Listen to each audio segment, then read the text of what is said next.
السلام علیکم ورحمۃ اللہ وبرکاتہ نحمدہ ونصلی علی رسولہ الکریم اما بعد اللہ رب محمد صلی اللہ علیہ وسلم نحن عباد محمد صلی اللہ علیہ وسلم۔ سامعین دی احتشام، آج میری گفتگو کا عنوان ہے مسلک اعلیٰ حضرت سے انحراف کیوں۔ سب سے پہلے آپ یہ بات اچھی طرح سمجھ لیجئے کہ مسلک اعلیٰ حضرت سے مراد کوئی نیا مسلک نہیں ہے، بلکہ صحابہ کرام، تابعین، تبع تابعین، صالحین اور علماء امت جس مسلک پر تھے، مسلک اعلیٰ حضرت کا اطلاق اسی مسلک پر ہوتا ہے۔ دراصل اس کی وجہ تسمیہ یہ ہے کہ کچھ صدی قبل بر صغیر کی سرزمین پر کئی فرقوں نے جنم لیا اور ان فرقوں کے علمبرداروں نے اہل سنت و جماعت کے عقائد و معمولات کو شرک و بدعت قرار دینے کی شرمناک روش اختیار کی۔ خصوصاً مولوی اسماعیل قدیر دہلوی نے وہابی مسلک کی اشاعت کے لیے جو کتاب تقویۃ الایمان کے نام سے لکھی، اس میں علم غیب مصطفیٰ، حاضر و ناظر، شفاعت، استعانت، ندا یا رسول اللہ، حیات النبی، اختیارات مصطفیٰ وغیرہ تمام عقائد کو معاذ اللہ شرک قرار دیا، جبکہ یہ سارے عقائد روز اول سے قرآن و سنت سے ثابت شدہ ہیں۔ اسی طرح میلاد، قیام، صلاۃ و سلام، مثال ثواب، عرس، یہ سب معمولات جو صدیوں سے اہل سنت و جماعت میں رائج ہیں اور علماء امت نے انہیں باعث ثواب قرار دیا ہے، لیکن نئے فرقوں کے علمبرداروں نے ان عقائد و معمولات کو شرک و بدعت قرار دیتے ہوئے اپنی ساری توانائی انہیں مٹانے پر صرف کی۔ اسی زمانے میں علماء اہل سنت نے اپنے قلم سے ان عقائد و معمولات کا تحفظ فرمایا اور تحریر، تقریر اور مناظروں کے ذریعے اعتراض کا دندان شکن جواب دیا۔ عقائد کی اسی مارکہ آرائی کے دور میں بریلی کے سرزمین پر امام احمد رضا خان رحمۃ اللہ علیہ کی ولادت ہوئی۔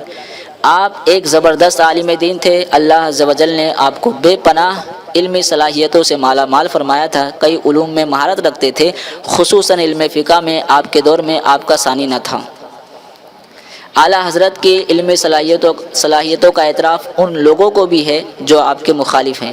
بہرحال آپ نے اپنے دور کے علماء اہل سنت کو دیکھا کہ وہ باطل فرقوں کے اعتراضات کے جوابات دے کر عقائد اہل سنت کا دفاع کر رہے ہیں، تو آپ نے بھی اس عظیم خدمت کے لیے قدم اٹھایا اور اہل سنت کے عقائد کے ثبوت میں دلائل و براہین کا انبار لگا دیا۔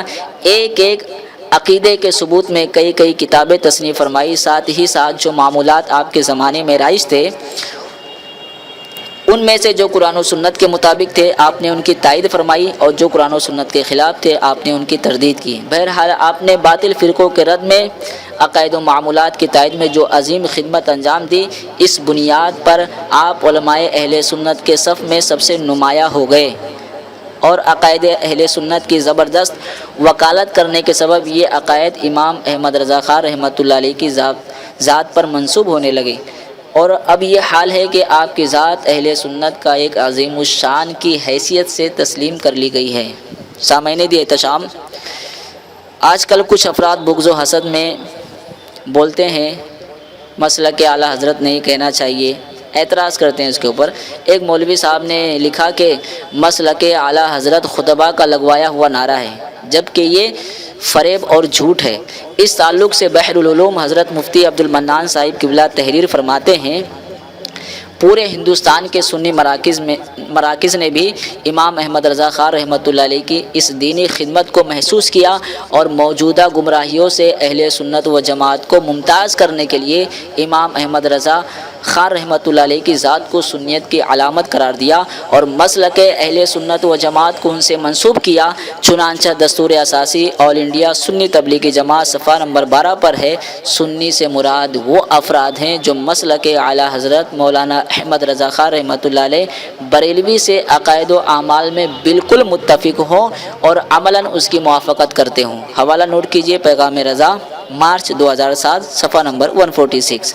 اب اس بات سے صاف واضح ہوا کہ ہمارے اکابر علماء نے بہت ہی سوچ سمجھ کر مسلک اعلیٰ حضرت پر اتفاق کیا، اور بد مذہبوں سے علیحدہ امتیاز کے لیے مسلک اعلیٰ حضرت کا بولنا، لکھنا، پڑھنا درست قرار دیا۔ علامہ ارشد القادری اپنے مضمون بریلوی دور حاضر میں اہل سنت کا علامتی نشان میں لکھتے ہیں، بریلوی اور مسلک اعلیٰ حضرت جیسے الفاظ پر ناک چڑھانے والوں کو اس پس منظر میں غور کرنا چاہیے۔ شیخ الاسلام حضرت علامہ سید مدنی اشرفی جیلانی کے ایک مضمون کا عنوان ہے، اہل سنت ہی کو حقیقت میں بریلوی کہا جاتا ہے۔ اکابر کو لفظ بریلوی کے استعمال پر نہ خجالت تھی نہ شرمندگی۔